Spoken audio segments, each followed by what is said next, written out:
Okay, yeah, All right. So today you've heard a lot from all of our amazing speakers about how people are building technology, how people are building data, how people are building partnerships and organizations. At Ginkgo, we also believe that building culture is a really important part of making technology and making the future. Science fiction is, of course, a part of the culture of technology. It's about how we grapple with some of the really interesting questions of our time and about thinking about the future of technology. The science fiction author Ursula Le Guin, she said, "The future is a safe, sterile laboratory for trying out ideas in, a means of thinking about reality." So Vesper certainly is a vision of the future where biology is technology and where technology is biology, and it's definitely not sterile. So I'm going to first hand it over to the team to tell you a little bit more about the film and show you some clips and scenes, and then we'll have some conversation. Thank you, Christina. So a few words about Vesper. So it's a work, some hybridization between Lithuania, from Christina is from France, Bruno and I are from France, but also Belgium with some British actors. So you'll see was a big team coming together to make this sci-fi, something we really care about in Europe. It's how do we new sci-fi? I mean, we all grew up with Jules Verne, comic books, and a movie like Vesper for us was how do we reconnect with the audience, inspiring also a younger generation, and show a vision of the future where there is hope. I mean, hopefully we won't spoil too much the movie today for you guys who didn't see the film, but let's dive into the world of Vesper with this trailer. We hope you have a popcorn with you. Enjoy the trailer. let's watch a trailer.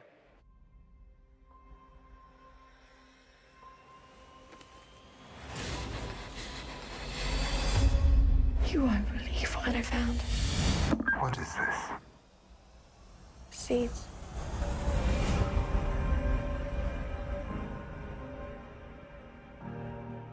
Yeah, we are so alike, you and I. Vesper? Because we won't let this world crush us. But don't think that you can change the order of things. I have skills. I taught myself. The Citadel likes control. If it opened its doors to everyone, there wouldn't be enough resources. But they left us nothing. I need to find a key to unlock the seeds. I'll make them fertile, so we never starve again.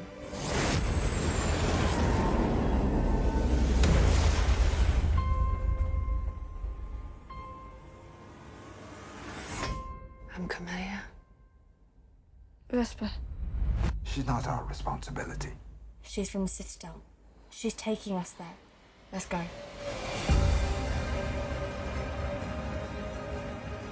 Pilgrims, drifters, bandits. You have to be really careful who you trust. The Citadel will be ruthless. That can't stop me. Vesper, you can change everything.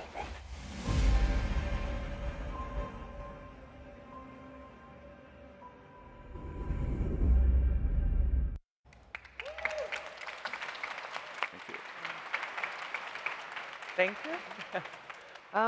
For us, it was really very interesting and challenging and inspiring to create the world of Vesper, where technology became biological ones.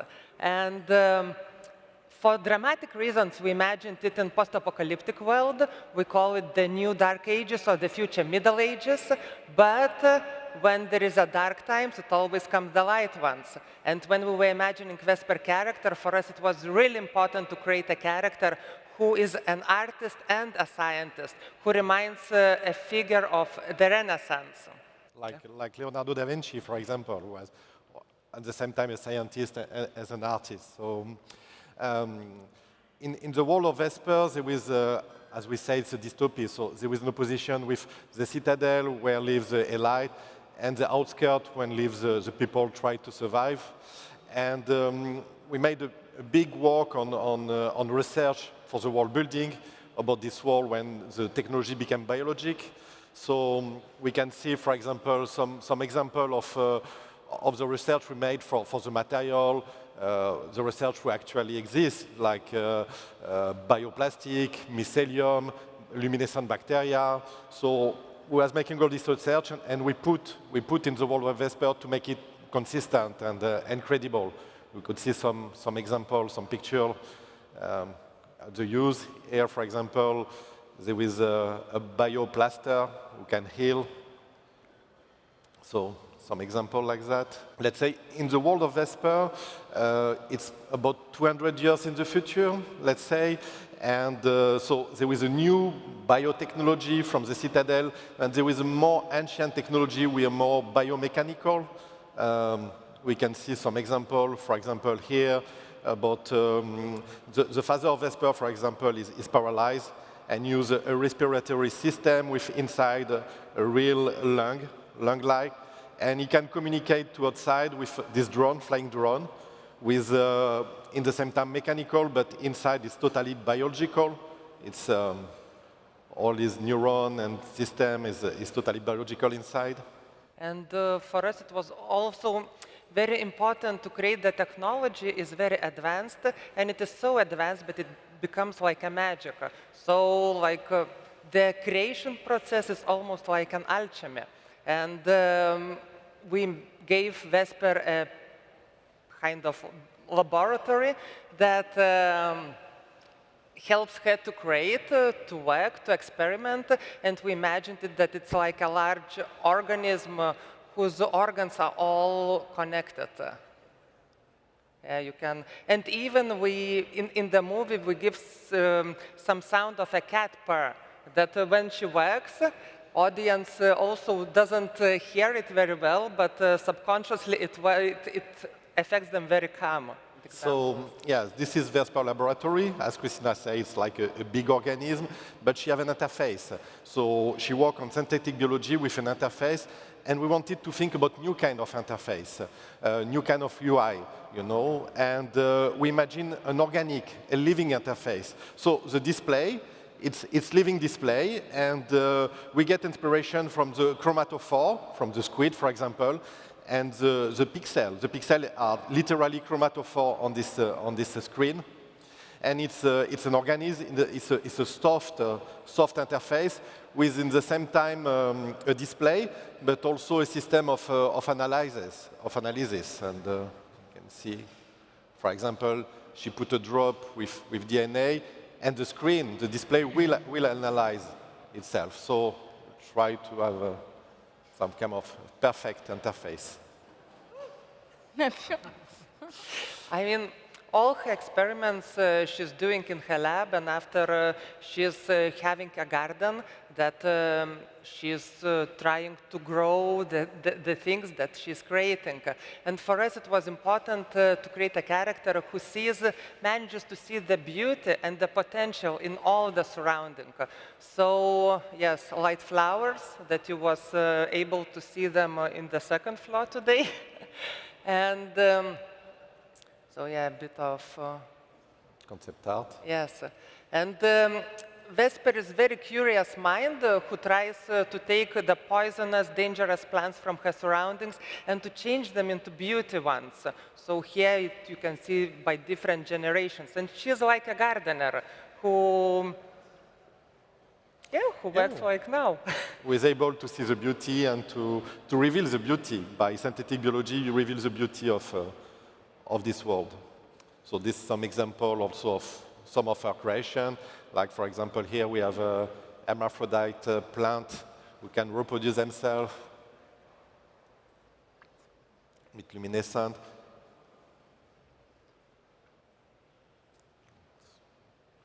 One of the beauty of Vesper creation. So it shows also a bit of creative process. Then, in fact, we seek and we go to take in the nature from living organisms, from different plant, animals, and we blend together to create that. So it's our creative process, it's very literally similar to the creative process of Vesper. We can see a little bit also the ecosystem where live Vesper, because this ecosystem was totally transformed by genetics. So it's totally new ecosystem. So some is friendly, some is hostile also for human. So we was trying to imagine, yes, what could be this new ecosystem. So we see a glimpse in Vesper 1, but the idea is that in Vesper 2 we'll discover really more of this ecosystem, and we will see that it's really more than we imagine. This is example of our inspiration from different artists, from different sources. And as you can see, it's a very dangerous environment where Vesper lives. So as she's smart, she designed these biotraps as kind of a security system, almost like pets-like, that she created to defend herself. So that was also part of her world, something that she built on her own to defend herself. And in this world, in the adventure of the movie, you will see she will also discover bigger, better technologies, the technology from the Citadel, and she will face them throughout the story, and it will kind of inspire her to go on another adventure. You have the jugs, which is through the character of Camellia in the movie. Maybe you can talk a bit more about how Camellia or the jug are designed. Yeah, so the jug are literally genetically engineered humanoid, and they have, for example, this slit on the back. We are like a bioport, when you can put some data inside and organic data. So as we see, it was inspired also from this carnivorous plant. The Citadel use also, they managed to control the slime mold. They use the property of the slime mold, which is really perfect to map a territory. So they used to seek and analyze an area. I think everybody knows slime mold. Taking inspiration from nature. From nature, yeah. And another example of Citadel technologies, they have a carrier drone who carry merchandise, and we get inspiration from mosquitoes, literally. So they are really flying animals, this drone. And yes? And this discovery of the Citadel technology will really, for us, open up a new world. I mean, after making this movie, the way it was received all over the world, I mean, quite positively, it also not frustrate part of the audience, but they wanted to see more. So these past 2 years since we released the movie, we have been developing, a sequel. We are not yet in the script phase, we're getting there, but we are very excited to announce here for the first time we are officially going there, because we are like at a stage of development. We are really quite happy where we are heading, and the goal is to really explore the world, go to the Citadel, follow Vesper. So hopefully you see the first one and you have the same desire as us, as you know, following her in more adventure. We used to say that if Vesper 1 was the seed, Vesper 2 will be the flower. So bigger scale.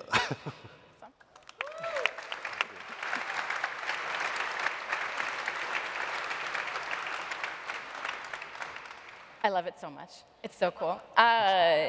You spoke about this sort of transition in sci-fi from cyberpunk to biopunk. I think, yeah, for my whole life, certainly, like the visions of the future are always shiny. There's lots of screens. It is that sort of more cyberpunk aesthetic. What happened in the world of Vesper in these 200 years? Like, how do you imagine that future state of technology sort of transitioned from computing to biology? Tell us about that sort of that transition in that world. We imagine, and we think we all agree here, that in fact the next big thing in the technology is biotechnology, and more will go to advance, and more will go to the technology will become organic. And it was this code from Artistry. They say any advanced technology is indistinguishable from magic. We'll say any advanced technology is indistinguishable from biology. And no, but yeah, we believe that more and more, like the computer, for example, like as we use neural networks. So why not use real neural network, in fact, to calculate and to compute things? So we imagine that, yes, little by little, the technology became more organic, more integrated like that. So of course, as it's a movie, we need to go to some dramaturgy. So we was to the dystopic for dramaturgic things. But as Christina said, the world of Vesper is a tipping point to a new renaissance. So we always, by contrast, to show the darker, to after go to the lighter things. So it's, and Vesper, she is the ferment of this new renaissance. So yeah, the world evolved little by little to this biotechnology. So we heard that in 10 years there's going to be dinosaurs, and you're saying that AI will soon be brains in vats. Yeah. Okay. You're hearing it here first. The future predictions. I loved some of my favorite scenes from the film are in Vesper's lab, where she is interacting with that screen and working with biology. And Jason ended his keynote this morning with that quote about inquiry at scale and communing with nature and conversing with nature. I thought the vision of her lab was like the most compelling sort of vision I've ever seen of like what it feels like to work with biology. I wondered if you could tell us a little bit more about like what it looked like to think about that practice of science and the artistry of doing science. As I said, what we wanted to come, the technology is so advanced that it is like a child play, and that it is a co-creation. And Vesper is doing co-creation with nature, doing co-creation, always exchanging and playing and trying to see different ways, different outcomes. And we like that approach really a lot. And yeah, we try to bring it to the movie. This is a magic. We really are about co-creation. I mean, in our process, we co-create with other artists. Now with generative AI, for example, there is big debate about that, but we like to think that we are co-creating also with generative AI, you know. And we think also in the process, Vesper is co-creating also with the nature. It's really a co-creation, you know. It's always not a control, but it's always a co-creation and an exchange like that, and a collaboration, a symbiosis. I love that. That's really beautiful. You were actually saying something earlier. You were saying something about like technology, like acting on us versus like technology adapting. What was that? What was it? What you were saying about that sort of like, yeah, when technology is alive, there will be more of that sort of co-creation or sort of symbiotic potential. Yeah, in a way, since tens of years, since, electronic technology, cyber technology, it's like if humans try to adapt. We was trying to adapt to this interface. We was trying to adapt to this way of working, in fact, this technology. And now it's time that the technology adapt to human. And we think that the biotechnology, it's more this, in fact. It's more the technology adapt to human, more than human have to adapt to technology. So that's the way we want to explore. So you said, and it's clear when you see that it's a dystopia. When we, actually many of our slides, and folks at Ginkgo, when we sort of close our presentations, often we have a slide that says, grow the world you want to see. And so maybe this last question I'd like to ask you all to tell us about, like, what is the world that you hope to grow? Oh, Alexei, what is the world we want to grow?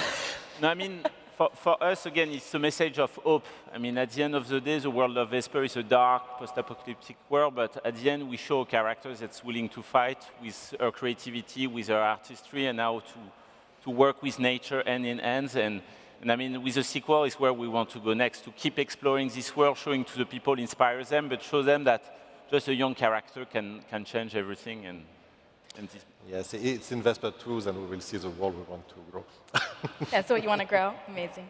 Do you want to say anything about your... Just, I mean to say that, until there are people who manage to see the beauty and who try to go to it and to make it, so we are all good about growing, about developing, and about reaching whatever goals we want to reach.